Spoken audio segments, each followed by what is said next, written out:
Le contexte du projet, c'est en fait multifactoriel. C'est un certain nombre de constats que font toutes les directions de services d'aide à domicile, c'est-à-dire un certain nombre de dysfonctionnements liés à l'absentéisme, au turnover, à l'accidentologie, liés aussi à une fonction qui est entre le responsable de secteur et les intervenants, d'une forme de hiérarchie finalement qui impose une organisation, alors que la plupart du temps, les intervenants font remonter que c'est pas forcément très bon pour eux, pour elles, ou pour eux, ou pour les bénéficiaires, et que dans ce cadre-là, elles leur font remonter un certain nombre d'informations, qui fait que derrière, le responsable de secteur a beaucoup de difficultés à agir, parce que lui, il est toujours plongé dans la logistique, dans la planification, dans l'organisation, sans forcément toujours bien trouver le bon tempo entre je fais du bien aux salariés ou je fais du bien aux bénéficiaires, et finalement comment je trouve cette adéquation-là entre les différentes parties prenantes qui sont les nôtres. Ce qui a déclenché la création du groupe autonome sur le secteur du quartier Europe découle du projet associatif de l'association Eden, qui est vraiment dans la recherche d'améliorer les conditions de travail des intervenantes sur le terrain.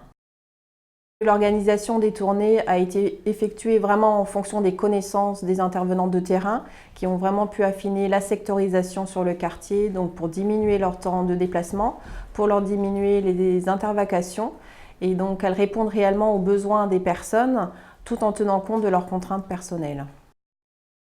On a mis en place cette organisation car on avait beaucoup d'absentéisme. Des fois on se retrouvait toute seule à 2-3 pour gérer une journée. Le téléphone sonnait tout le temps, toujours des remplacements. Des fois on arrivait à peine chez nous, hop, il fallait repartir parce qu'il fallait remplacer vite. Que maintenant, il n'y en a pratiquement plus. Concernant l'absentéisme, nous avons constaté réellement un vrai changement. Fin d'année 2018, un réel turnover de l'équipe et des arrêts maladie à répétition se cumulaient, alors qu'aujourd'hui, on compte qu'un arrêt maladie sur la période de ces 5 derniers mois.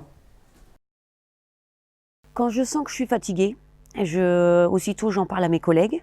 Je demande s'il y a possibilité de me remplacer, parce que je sais qu'au bout d'un moment, je vais avoir du mal.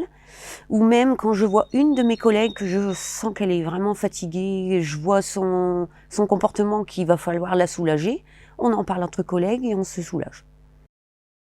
Cette nouvelle organisation a totalement bouleversé les habitudes de travail des intervenantes, puisque travailler en équipe, ce n'est pas quelque chose d'inné.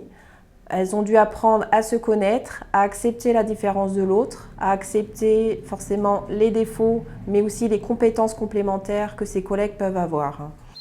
Si c'était à refaire, oui, on le referait. On a eu beaucoup de mal au début quand on nous a annoncé que on allait faire nos plannings nous-mêmes, qu'il allait falloir qu'on se débrouille un petit peu toute seule, tout ça. En fait, on a tous fait « Oh là là, où est-ce qu'on s'en va ?»